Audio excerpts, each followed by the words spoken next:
வணக்கம். 7 வரை என்றில் பல்வேறு செய்திகளை காண இருக்கிறோம். முதலில் தலைப்புச் செய்திகளை பார்க்கலாம். ஐபிஎல் சூதாட்ட புகாரில் ஹோட்டல் உரிமையாளர் விக்ரம் அகர்வால் கைது. 7 மணி நேர விசாரணைக்கு பின்னர் சிபிசிஐடி நடவடிக்கை. பாரதிய ஜனதா கட்சியின் அனைத்து பொறுப்புகளிலிருந்தும் விலகினார் அத்வானி. சமாதானப்படுத்த கட்சித் தலைவர்கள் முயற்சி. அத்வானியின் ராஜினாமாவை ஏற்க பாரதிய ஜனதா தலைவர் ராஜ்நாத் சிங் மறுப்பு. அவசரமாக கூடுகிறது கட்சியின் உயர்மட்ட குழு. நாடாளுமன்ற தேர்தலில் அதிமுக 40 தொகுதிகளை வெல்வதே லட்சியம். டெல்லியில் தமிழக முதலமைச்சர் ஜெயலலிதா பேட்டி. வேலூர் அருகே தனியார் நிறுவன மேலாளரிடம் 9 லட்சம் ரூபாய் கொள்ளை. நூதன முறையில் கொள்ளையடித்த நபரை தேடுகிறது police.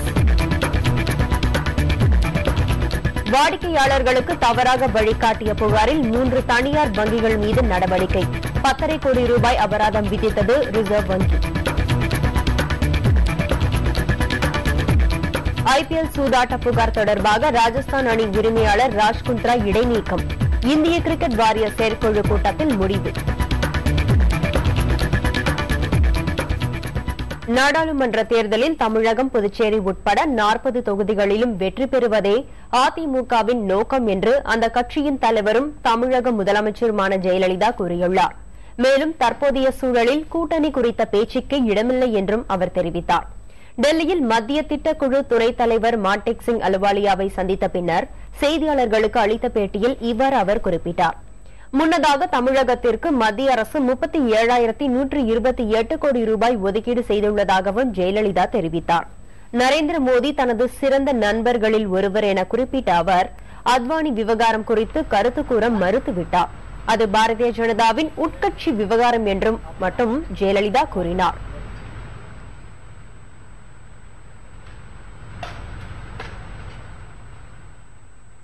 I can't divulge my plans right now. My plans are to win all the 40 Lok Sabha seats in Tamil Nadu and Puducherry. That is all I can say for the time being. தமிழகத்தில் தேர்தல் நடைபெற இருக்கும் 6 மாநிலங்களவை உறுப்பினர் பதவிக்கு 5 இடங்களில் அதிமுக போட்டியிடுகிறது. அவர்களுடைய பெயர்களை அதிமுக பொதுச் செயலாளரும் முதலமைச்சருமான ஜெயலலிதா இன்று அறிவித்துள்ளார். அதன்படி அதிமுக மருத்துவ அணி செயலாளர் மைத்ரேயன், நீலகிரி மாவட்ட செயலாளர் KR அர்ஜுனன் ஆகியோர் வேட்பாளர்களாக அறிவிக்கப்பட்டுள்ளனர். அதேபோல் திருச்சி புறநகர் மாவட்ட செயலாளர் ரத்தினவேல், விழுப்புரம் வடக்கு மாவட்ட செயலாளர் லட்சுமணன், அதிமுக மாணவர் அணி செயலாளர் சரவண பெருமாள் ஆகியோர் போட்டியிட உள்ளனர். இதில் மைத்ரேயன் 3வது முறையாக போட்டியிடுகிறார். மைத்ரேயனை தவிர இதர 4 பேரும் புதியவர்கள்.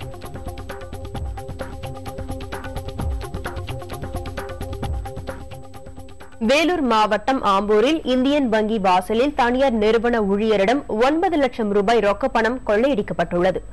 வீணமங்கலம் பகுதியில் அமைந்துள்ள குளோபல் ஷீ தனியார் நிறுவன மேலாளர் பாலு என்பவர் ஆம்பூர் இந்தியன் வங்கி கிளையில் 9 லட்சம் ரூபாய் பணத்தை எடுத்துள்ளார்.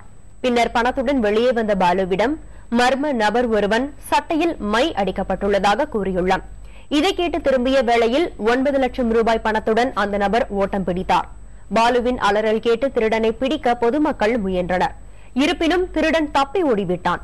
மக்கள் நடமாட்டம் நிறைந்த ஆம்பூர் நகரின் மையத்தில் பட்ட பகலில் இந்த கொள்ளை சம்பவம் நடந்துள்ளது.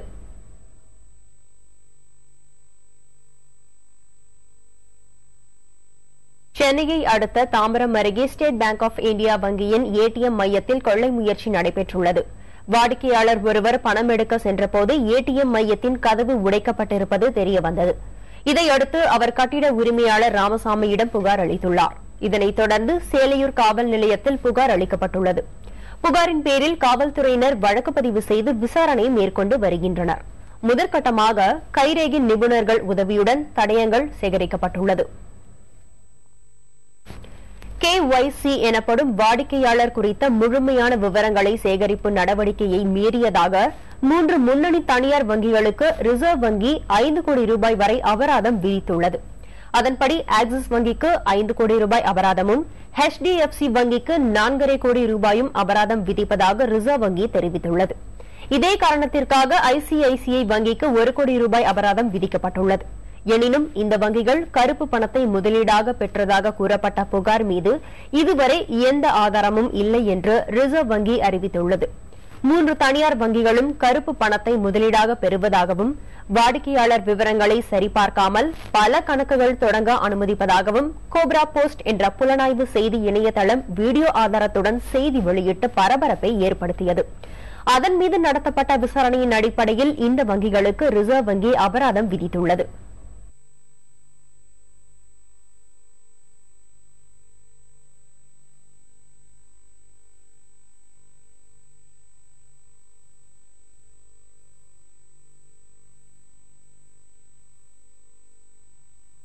பாரதிய ஜனதா கட்சியின் மூத்த தலைவரான எல்.கே. அத்வானி கட்சியின் அனைத்து பொறுப்புகளிலிருந்தும் விலகுவதாக அறிவித்துள்ளார். அவரை சமாதானப்படுத்தும் முயற்சி பலனளிக்காத காரணத்தினால் பாரதிய ஜனதாவின் உயர்மட்ட குழு ஆலோசனை நடத்த உள்ளது. இது தொடர்பாக நேரடி தகவல்களை தருகிறார் நமது டெல்லி செய்தியாளர் கணபதி. கணபதி, சொல்லுங்க, பாரதிய ஜனதாவிலிருந்து விலகிய அத்வானியை சமாதானப்படுத்த நடந்து வரும் முயற்சிகள் பற்றி என்ன? கட்சியின் மூத்த தலைவர்கள் அனைவரும் எவ்வளவு விரைவிலே அத்வானியை சமாதானப்படுத்தி ராஜினாமா கடிதத்தை திரும்ப பெற செய்ய முடியுமோ அவ்வளவு விரைவிலே செய்ய வேண்டும். இல்லை என்றால் கட்சி தொண்டர்களுக்கு இடையே பெரும் குழப்பம் ஏற்படும், கட்சிக்கு பெரும் பின்னடைவு ஏற்படும் என்று கருதுகிறார்கள். அதனால்தான் சில நிமிடங்களுக்கு முன்னால் கட்சியின் மூத்த தலைவர்களின் கூட்டம் தொடங்கியிருக்கிறது. கட்சியின் பார்லிமெண்டரி போர்டு என்று சொல்லப்படும் முக்கியமான அங்கத்தின் உறுப்பினர்களாக இருக்கும் தலைவர்கள் இதில் கலந்து கொள்வார்கள். மற்ற முக்கிய மூத்த தலைவர்களும் இதில் கலந்து கொள்வார்கள் என்று சொல்லப்படுகிறது. இவர்களின் நோக்கமே எல்.கே. அத்வானியின் ராஜினாமாவை நிராகரிப்பது, அதை ஒத்துக்கொள்ள முடியாது என்று திட்டவட்டமாக சொல்லி அதை திரும்ப பெறும்படி அவரிடம் கேட்டுக்கொள்வது. அதாவது எந்த காரணத்தை கொண்டும் அவர் கட்சியை விட்டு போய்விடக்கூடாது, அவரது ராஜினாமாவை ஏற்றுக்கொள்ள முடியாது என்பது கட்சி தலைவர்களின் கருத்தாக இருக்கிறது. இந்த ஒருமித்த கருத்தை ஒரு தீர்மானமாக நிறைவேற்றி ஒரு முடிவாக செய்து அதை அத்வானியிடம் அனுப்புவதற்காக இப்போது ஆலோசனைகள் நடந்து கொண்டிருக்கின்றன. கணபதி, இப்போது எந்த காரணத்திற்காக அத்வானி விலகல் முடிவில் பிடிவாதமாக இருப்பதாக எல்லாரும் சொல்றாங்க? நரேந்திர மோடி மட்டுமே அத்வானியின் விலகலுக்கு காரணம் அல்ல என்று அவரது ஆதரவாளர்கள் சொல்கிறார்கள். எல்.கே. அத்வானிக்கு பல முடிவுகள் பிடிக்கவில்லை. கட்சியிலே கொஞ்சம் கொஞ்சமாக RSSன் ஆதிக்கம் அதிகரித்து வருகிறது. அத்வானி முன்பு கட்சியின் தலைவராக கூட இருந்திருக்கிறார். பின்னர் நிதின் கட்கரியை கட்சியின் தலைவராக நியமித்து RSS கட்சியை முழுதாக தனது கட்டுக்குள் கொண்டு வர முயற்சிகள் செய்திருக்கிறது. அதே போலவே முக்கிய முடிவுகள் எல்லாம் RSS தலையிடுகிறது. கட்கரி பதவியிலிருந்து நீக்கப்பட வேண்டும் என்று சொன்னபோது கூட RSS அப்படி இருக்கக்கூடாது, மீண்டும் ஒருமுறை அவர் கட்சியின் தலைவராக தேர்ந்தெடுக்கப்படும் வேண்டும் என்று RSS வலியுறுத்தியது. இந்த மாதிரியெல்லாம் விஷயங்கள் இருக்கின்றன. கட்சி ஆரம்ப காலத்தில் எப்படி இருந்ததோ, என்ன கொள்கை நோக்கங்களுடன் செயல்பட்டதோ அந்த கொள்கை நோக்கங்கள் எல்லாம் இப்போது அல்ல. அதைவிட தனி மனிதர்கள் தங்களுடைய சுயநலத்துக்காகத்தான் இந்த கட்சிக்குள் முடிவுகளை எடுக்கிறார்கள் என்று அத்வானி கருதுகிறார். பார்லிமெண்டரி போர்டில் கூட பார்த்தால் அத்வானி மக்களவை உறுப்பினராக இருக்கிறார். ஆனால் மக்களவையிலே கட்சியின் தலைவராக சுஷ்மா ஸ்வராஜ் தான் இருக்கிறார். ஆகவே இந்த மாதிரி விஷயங்கள் எல்லாம் வைத்து பார்க்கும்போது ஒரு பக்கம் அத்வானியின் முக்கியத்துவம் குறைக்கப்பட்டிருக்கிறது. இது RSS வேண்டுமென்றே செய்தது என்றே பல நாட்களாக அவருக்கு ஒரு எண்ணம் இருந்ததாக அவரது ஆதரவாளர்கள் சொல்கிறார்கள். இந்த மாதிரியான காரணங்கள் காரணமாக இறுதியாக நரேந்திர மோடி பற்றிய முடிவு அவரை கலந்தாலோசிக்காமலே அவர் எதிர்ப்பையும் மீறி எடுக்கப்பட்டதால் கோபமடைந்துதான் அவர் விலகியிருக்கிறார். ஆகவேதான் அவர் உடனடியாக தனது ராஜினாமாவை திரும்ப வாங்க முடியாது என்று பிடிவாதமாக இருக்கிறார். இந்த பிடிவாதத்தை பார்த்து கட்சியின் தலைவர்கள் அனைவருமே அவரிடம் சென்று நீங்கள் மறுபரிசீலனை செய்ய வேண்டும் என்று கேட்கிறார்கள். அதற்கு அவர் ஒத்துக்கொள்வாரா, அப்படி என்றால் என்ன நிபந்தனை விதிப்பார் என்பது இப்போது அவளுடன் கவனிக்கப்பட்டு வருகிறது. கணபதி, இப்போது அத்வானியின் ராஜினாமா குறித்து நரேந்திர மோடி என்ன மாதிரி கருத்துக்களை முன் வச்சிருக்காரு? ரொம்பவுமே முக்கியமான விஷயம், நரேந்திர மோடி இப்போது டெல்லியிலே இல்லை, அவர் குஜராத்தில் தான் இருக்கிறார். கோவாவிலே கூட்டம் முடிந்த பிறகு அவர் குஜராத் சென்று விட்டார். ஒரு கட்டத்திலே அவர் டெல்லி வரலாம், ராஜ்நாத் சிங்குடன் சென்று அத்வானியை சந்திக்கலாம், அவரது ஆசையை பெறலாம் என்று எதிர்பார்க்கப்பட்டது.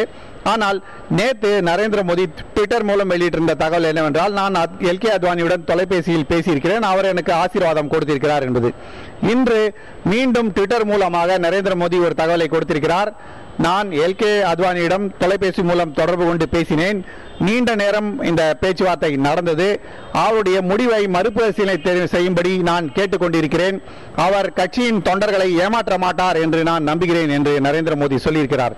அதாவது நரேந்திர மோடி சும்மா இருக்காமல் தன் பங்குக்கு தானும் அத்வானி இந்த ராஜினாமாவை திரும்ப வாங்க வேண்டும், கட்சிக்குள் பிரச்சனைகள் இருக்கக்கூடாது என்பதை ஒரு வேண்டுகோளாக அத்வானி முன் வைத்திருப்பதை தெளிவுபடுத்தியிருக்கிறார். ட்விட்டர் மூலமாக எல்லோருக்கும் தெரிவித்திருக்கிறார். ஆகவே இதிலிருந்து தெளிவாக தெரிவது என்னவென்றால், நரேந்திர மோடி அத்வானி எதிர்ப்புக்கு பிறகும் கூட அவருடைய ஆட்சி கட்சிக்கு தேவை என்பதை விரும்புகிறார். அவரது ஆதரவாளர்களின் ஆதரவு இருந்தால்தான் கட்சி தேர்தலிலே வலுவாக போட்டியிட முடியும் என்று நம்புகிறார். ஆகவே பல்வேறு முயற்சிகள் நடந்து கொண்டிருக்கின்றன. அதில் நரேந்திர மோடியும் தனது முயற்சியை செய்து கொண்டிருக்கிறார். தகவல்களுக்கு நன்றி கணபதி.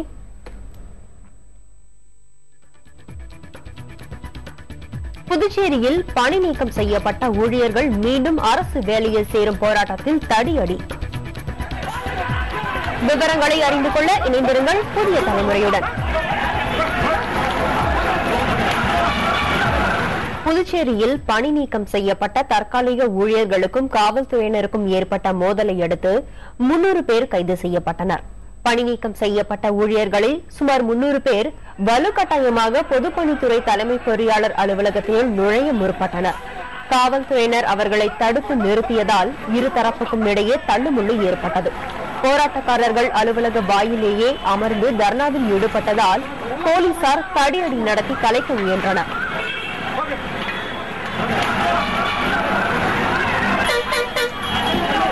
தடியடிக்கு பிறகும் கலைந்து செல்ல மறுத்த 300 பேரை காவல்துறையினர் கைது செய்தனர். புதுச்சேரியில் என்ஆர் காங்கிரஸ் ஆட்சி அமைத்தவுடன் முந்தைய ஆட்சி காலத்தில் பணியமர்த்தப்பட்டிருந்த சுமார் 4000 தற்காலிக ஊழியர்கள் பணி நீக்கம் செய்யப்பட்டனர்.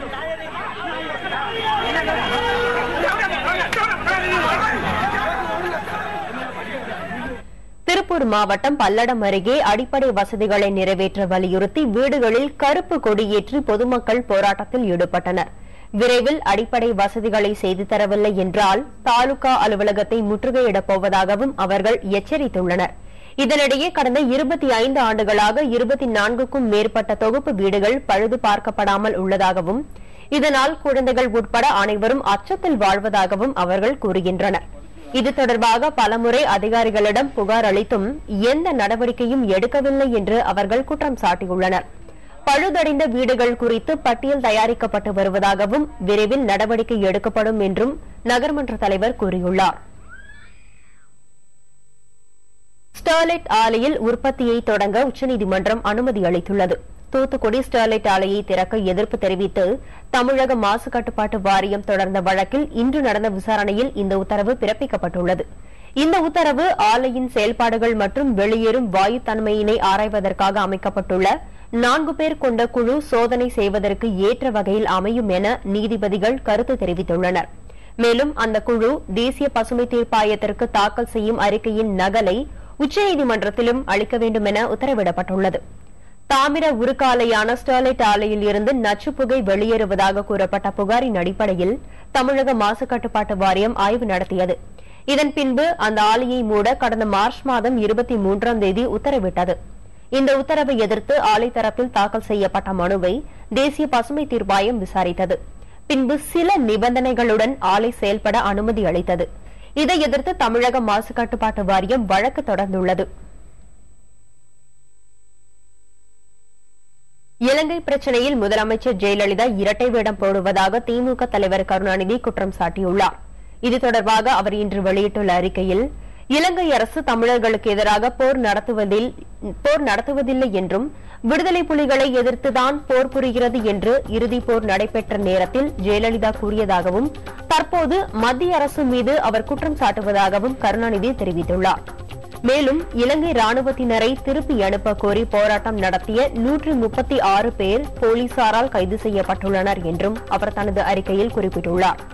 எனினும் பிரதமருக்கு ஜெயலலிதா எழுதியுள்ள கடிதத்தில் உள்ள மற்ற உணர்வுகளை திமுக மதிப்பதாகவும் இலங்கை ராணுவத்திற்கு இந்தியாவில் பயிற்சி அளிக்கக்கூடாது என்பதில் தங்களுக்கு வேறுபாடான கருத்துக்கள் இல்லை என்றும் கருணாநிதி கூறியுள்ளார். இலங்கை ராணுவத்துக்கு தமிழகத்தில் பயிற்சி அளிப்பதற்கு மதிமுக பொதுச் செயலாளர் வைகோ மற்றும் பாமக தலைவர் ஜி கே மணி ஆகியோர் கண்டனம் தெரிவித்துள்ளனர். இது தொடர்பாக வைகோ வெளியிட்டுள்ள அறிக்கையில், இலங்கை ராணுவத்துக்கு தமிழகத்தில் பயிற்சி தருவதில்லை என பாதுகாப்புத்துறை அமைச்சர் ஏ.கே. அந்தோணி கூறிய அதே நாளில்தான் குன்னூர் ராணுவ பயிற்சி கல்லூரியில் இலங்கை ராணுவத்தினருக்கு பயிற்சி தொடங்கப்பட்டிருக்கின்றது என்பதை சுட்டிக்காட்டியுள்ளார். தமிழக மக்கள் மற்றும் தமிழக அரசின் கடும் எதிர்ப்பை தாண்டி ரகசியமாக சிங்கள ராணுவத்துக்கு பயிற்சி அளிப்பது மன்னிக்க முடியாத துரோகம் என்று வைகோ குறிப்பிட்டுள்ளார். பாமக தலைவர் ஜி.கே. மணி வெளியிட்டுள்ள அறிக்கையில் ஈழத் தமிழர்களை இனப்படுகொலை செய்த இலங்கை ராணுவத்தினருக்கு தமிழகத்திலேயே பயிற்சி அளிப்பது தமிழக மக்களின் உணர்வுகளை அவமதிக்கும் செயலாகும் என்றும் குறிப்பிட்டுள்ளார். இலங்கை ராணுவத்தினரை உடனடியாக திருப்பி அனுப்ப வேண்டும் என்றும் ஜி.கே. மணி மத்திய அரசை கேட்டுக் கொண்டுள்ளார். ஐபிஎல் சூதாட்ட புகார் தொடர்பாக ஹோட்டல் உரிமையாளர் விக்ரம் அகர்வால் கைது செய்யப்பட்டுள்ளார். இதுகுறித்து நமது செய்தியாளர் சுப்பிரமணியன் தரும் கூடுதல் தகவல்களை இப்போது பார்ப்போம். சுப்பிரமணி, சொல்லுங்க, விக்ரம் அகர்வாலிடம் இன்று எவ்வளவு நேரம் விசாரணை நடைபெற்றது? என்ன மாதிரி குற்றச்சாட்டுகளின் அடிப்படையில் அவர் இப்போது கைது செய்யப்பட்டுள்ளார்? சூதாட்ட புகாரில் சிக்கியிருக்கும் நட்சத்திர ஹோட்டல் அதிபர் விக்ரம் அகர்வாலை இன்று மாலை சிபிசிஐடி போலீசார் கைது செய்திருக்கிறார்கள். இன்று காலை 10 மணி அளவில் சிபிசிஐடி அலுவலகத்தில் அவர் விசாரணைக்காக ஆஜரானார். இந்த நிலையில் 7 மணி நேரத்திற்கு பிறகு அவரை சிபிசிஐடி போலீசார் கைது செய்திருக்கிறார்கள். இது பற்றி செய்தியாளர்களை சந்தித்த சிபிசிஐடி டிஎஸ்பி வெங்கட்ராமன் தெரிவிக்கையில், விக்ரம் அகர்வாலிடம் 7 மணி நேரம் விசாரணை நடத்தப்பட்டிருக்கிறது.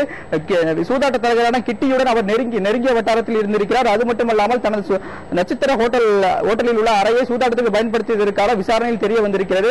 அது மட்டுமல்லாமல் பண பரிமாற்றமும் அவர் செய்திருக்கிறார்.